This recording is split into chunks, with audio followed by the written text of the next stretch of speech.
Hello everyone.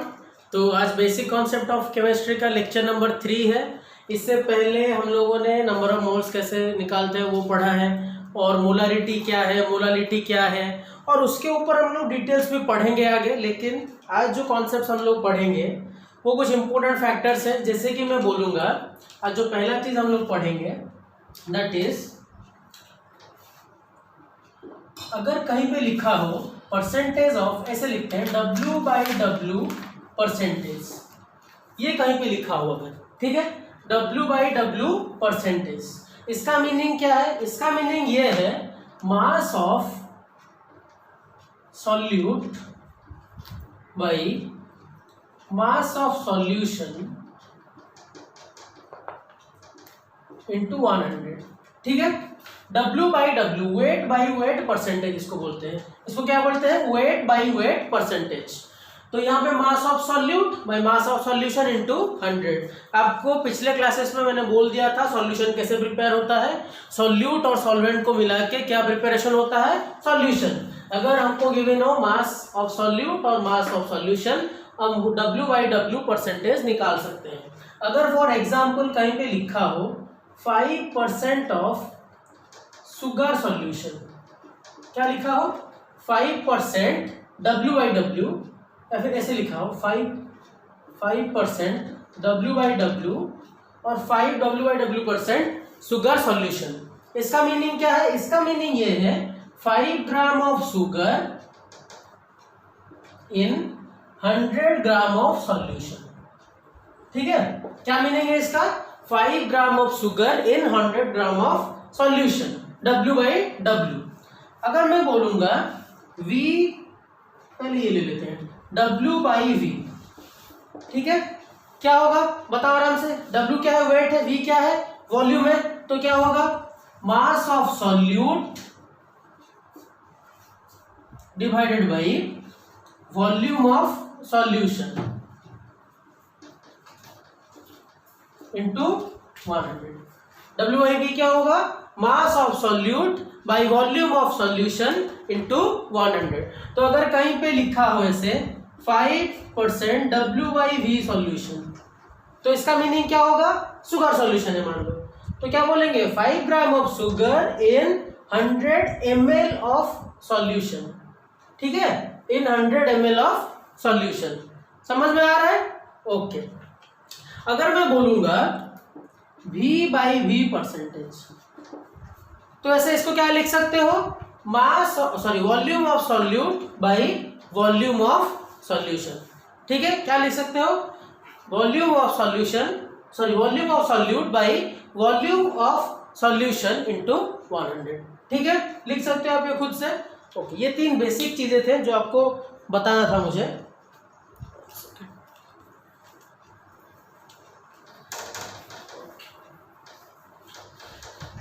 इसके बाद एक इंपॉर्टेंट चीज हम लोग देखेंगे जिसको हम लोग बोलते हैं मोल फ्रैक्शन। क्या है ये चीज? मैं आपको बताता हूँ। What is mole fraction? मैं अगर बोलूंगा मोल फ्रैक्शन को नॉर्मली हम लोग डिनोट करते हैं, मोल फ्रैक्शन को नॉर्मली हम लोग जीटा से डिनोट करते हैं। कभी कभी जीटा हो या फिर कभी कभी ईटा से हम लोग डिनोट करते हैं। जीटा और ईटा, इसको क्या बोलते हैं? जीटा। इसको क्या बोलते हैं हम लोग? ईटा, ठीक है। Mole fraction is denoted by zeta और ईटा। तो मोल फ्रैक्शन क्या है? एज द नेम सजेस्ट, मान लो मैं एक एग्जांपल लेता हूं, ठीक है। मेरे पास एग्जांपल है जिसमें मेरे पास A भी है और मेरे पास B भी है, ठीक है। तो मैं यहाँ पे क्या करूंगा? पहले तो number of moles of A निकालूंगा। कैसे निकलेगा वो? The weight of sample given divide by it's molar mass, number of moles of A। Number of moles of B निकाल लिया मैंने, ठीक है। ये क्या है? A है, प्रेजेंट है, B प्रेजेंट है। ये क्या है? Number of moles. This is number of moles. A का नंबर ऑफ मोल्स है Na, B का नंबर ऑफ मोल्स है Nb, ठीक है।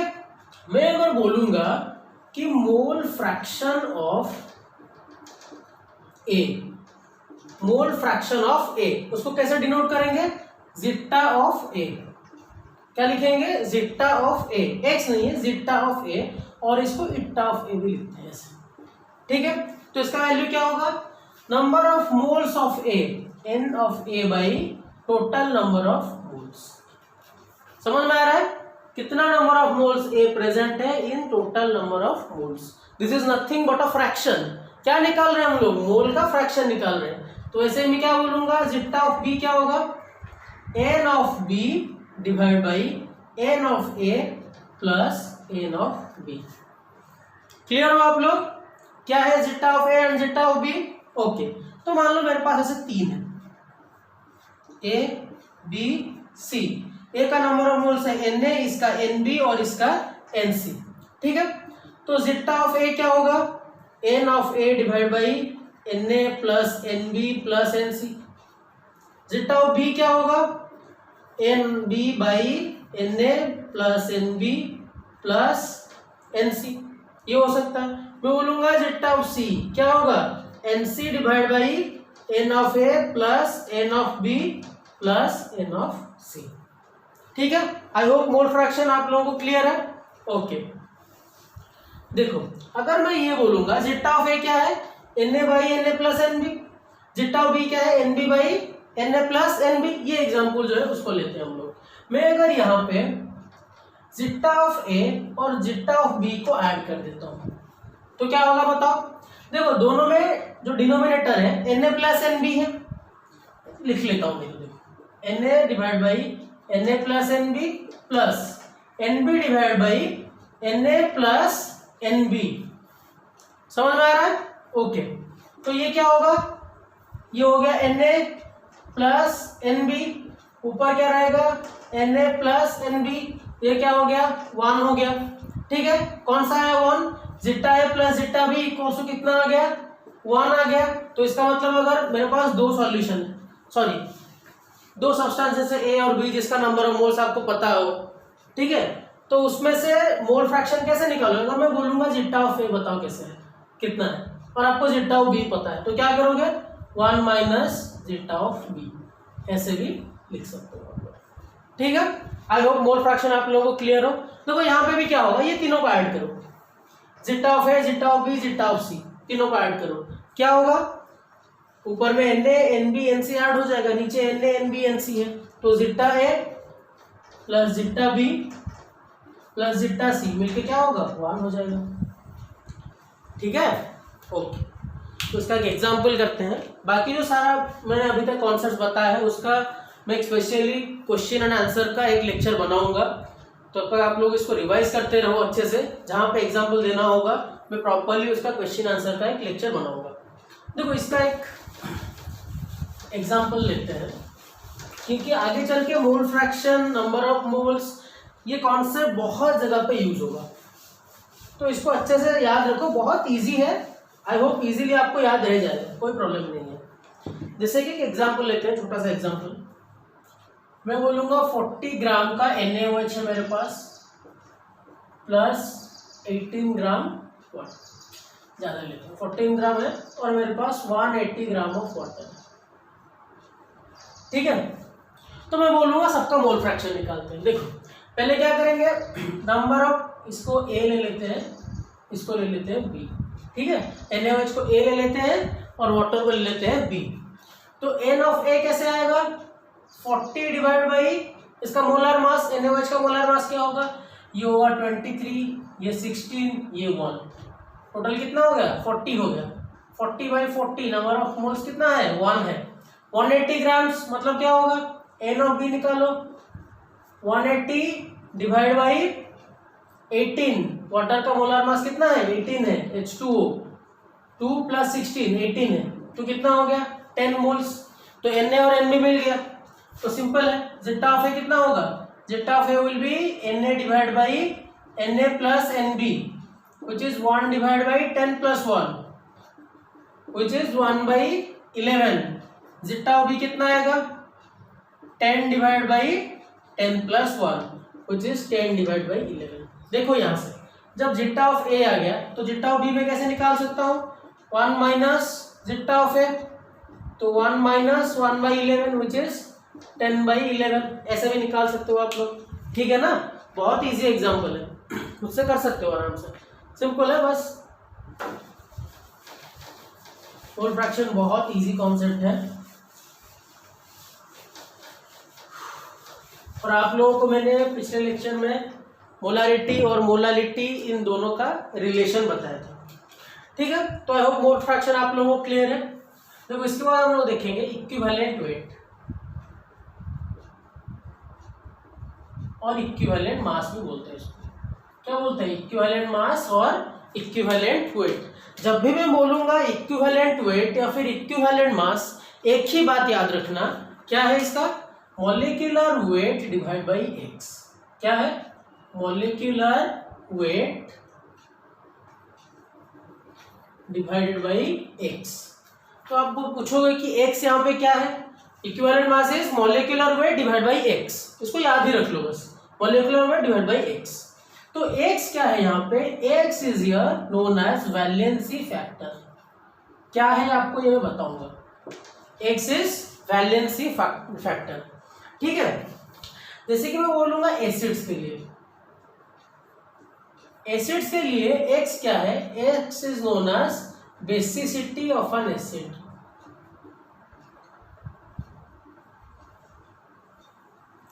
आई होप आप लोग 10th क्लास में बेसिसिटी, एसिडिटी ये सब पढ़ के आए हो। एसिड का क्या निकलता है? बेसिसिटी, और बेस का क्या निकलता है? एसिडिटी, ठीक है। जैसे कि मैं बोलूंगा HCl, ठीक है। यहाँ पे HCl क्या कर सकता है? एक H प्लस डिसोशिएट कर सकता है। तो यहाँ पे सिंपली X का वैल्यू कितना हो गया? 1 हो गया, बेसिसिटी। आपको पता ही होगा HCl इज मोनोबेसिक एसिड इसको बोलते हैं, क्योंकि H प्लस निकाल सकता है। इसको क्या बोलते हैं? Monobasic acid. इसका वैलेंसी फैक्टर कितना है? 1 है। तो अगर मैं बोलूंगा यहाँ पे इसका इक्विवेलेंट मास ऑफ HCl क्या होगा? Equivalent mass of HCl, simply इसका मॉलिक्यूलर मास निकाल लो। 35.5 प्लस 1, 36.5 डिवाइड बाई 1। तो इसका मतलब इसका इक्विवेलेंट मास जो है, इसका नॉर्मल मास भी वही है, ठीक है। मैं बोलूंगा H2SO4, इसका एक्स वैल्यू कितना होगा? देखो H2SO4 का स्ट्रक्चर बनाते हैं। हालांकि स्ट्रक्चर बनाना हम लोग आगे सीखेंगे कैसे स्ट्रक्चर बन रहा है, लेकिन अभी के लिए याद रखो इसको, क्या है स्ट्रक्चर? H2SO4 का स्ट्रक्चर है। तो यहाँ पे जो O और H के बीच में बॉन्ड है ये टूट जाएगा, ड्यू टू इलेक्ट्रोनेगेटिविटी ये टूट जाएगा, इजीली डिसोसिएट हो जाएगा। ये सब क्या फैक्टर्स है, जब हम लोग आगे आगे धीरे धीरे पढ़ेंगे। केमिकल बॉन्डिंग हो गया, ये चैप्टर हो गया, इस चैप्टर में पढ़ेंगे हम लोग इसको धीरे धीरे। तो अभी के लिए ये मान लो कि ये 2 H यहाँ से निकलता है। जब यहाँ आपको पता ही होगा H2SO4 को अगर हम लोग वाटर में डालेंगे वो 2 H प्लस देता है, ठीक है। तो वो 2 H प्लस यही है। तो इसमें इसका वैलेंसी फैक्टर क्या होगा? 2 होगा, ठीक है। तो इसका मतलब इक्विवेलेंट मास ऑफ H2SO4 कितना होगा? इसका मास होगा मोलर मास ऑफ H2SO4, और मॉलिक्यूलर मास एक ही बात है, molar mass of H2SO4 divided by 2, ठीक है। क्योंकि यहाँ पे वैलेंसी फैक्टर 2 है। समझ में आ रहा है आपको? ओके। मैं बोलूंगा H3PO4, H3PO4। तो उसका स्ट्रक्चर बनाते हैं। देखो H3PO4 का स्ट्रक्चर कैसा होगा। स्ट्रक्चर बनाना धीरे धीरे आप लोग सीखोगे जब हम लोग ल्यूइस ये सब पढ़ेंगे। देखो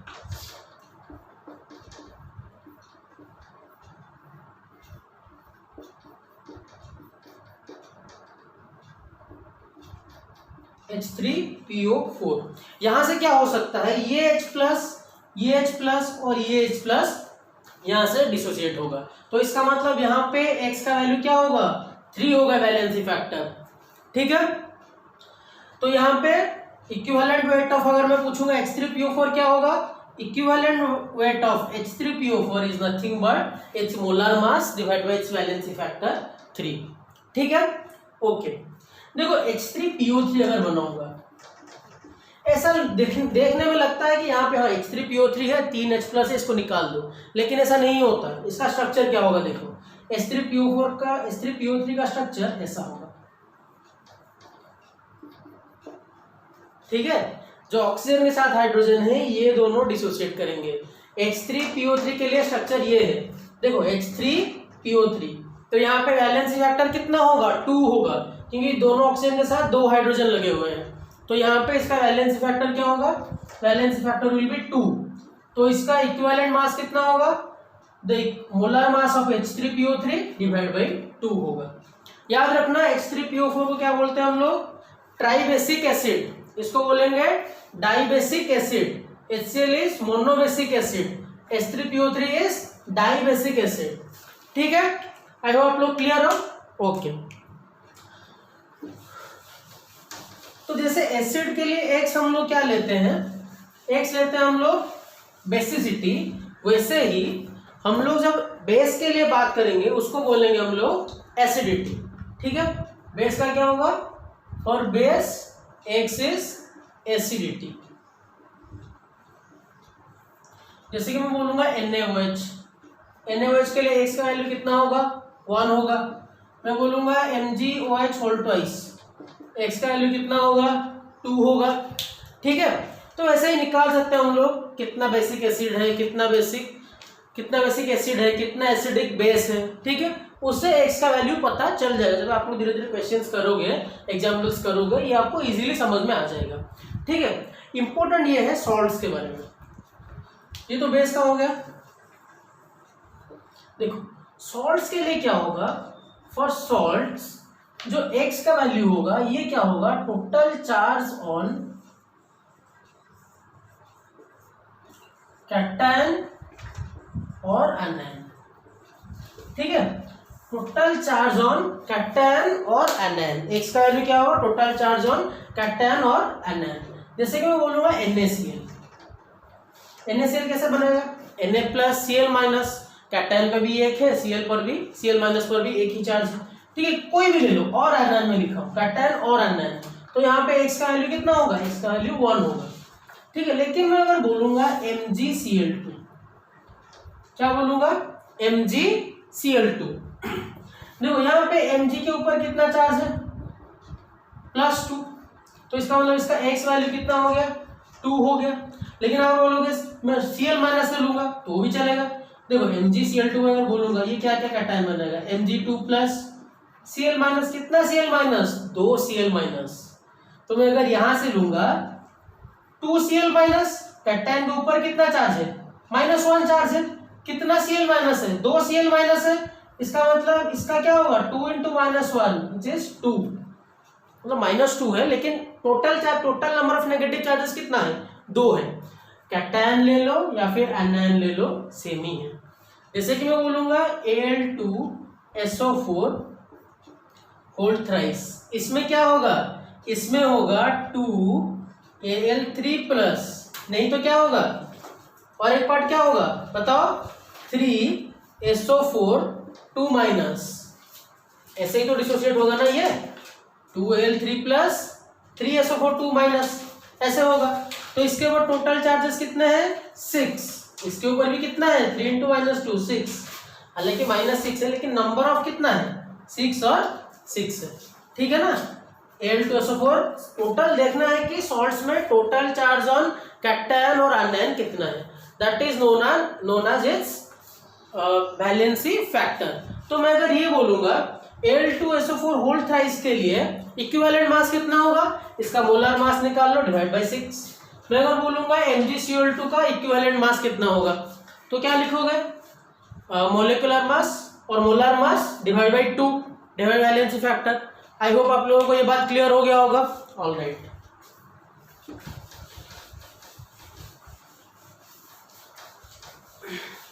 बस सिंपली याद रखो, equivalent mass equal to molecular mass divide by x, x is valency factor, equivalent mass equal to molecular mass divide by valency factor. मैं अगर उस तरह से बोलूंगा, एक और एक टर्म है, मैं बोलूंगा नंबर ऑफ ग्राम इक्विवेलेंट, क्या है, नंबर ऑफ ग्राम इक्विवेलेंट। तो नंबर ऑफ ग्राम इक्विवेलेंट को क्या लिखोगे आप लोग, आप उसको ये लिखोगे mass divide by equivalent mass. ठीक है, क्या है, mass divide by equivalent mass, number of gram equivalent equal to mass divide by equivalent mass. Clear हो, ओके।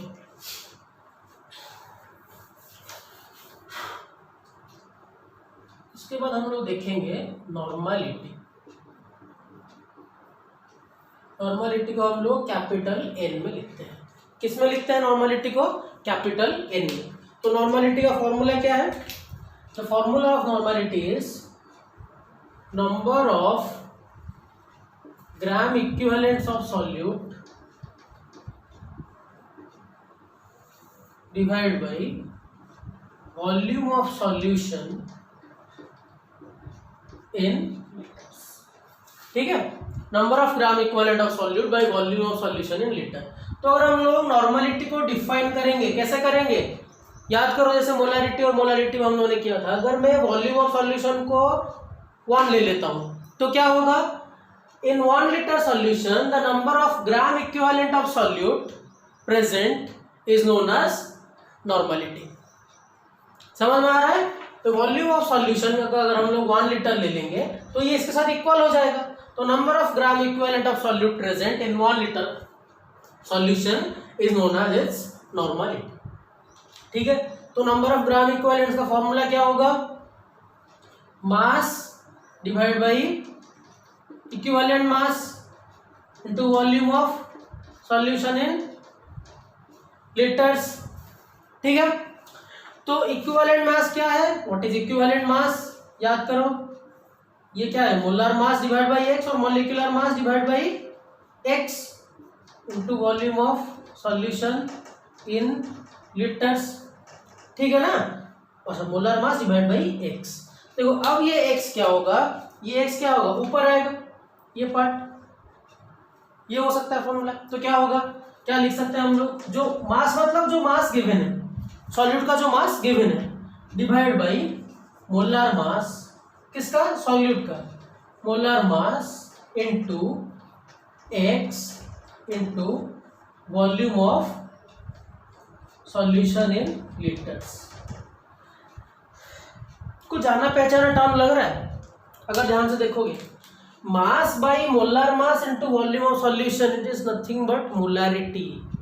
याद आ रहा है? It is nothing but molarity. तो हम लोग इसको ये भी क्या लिख सकते हैं? Molarity into X, molarity into X equal to normality.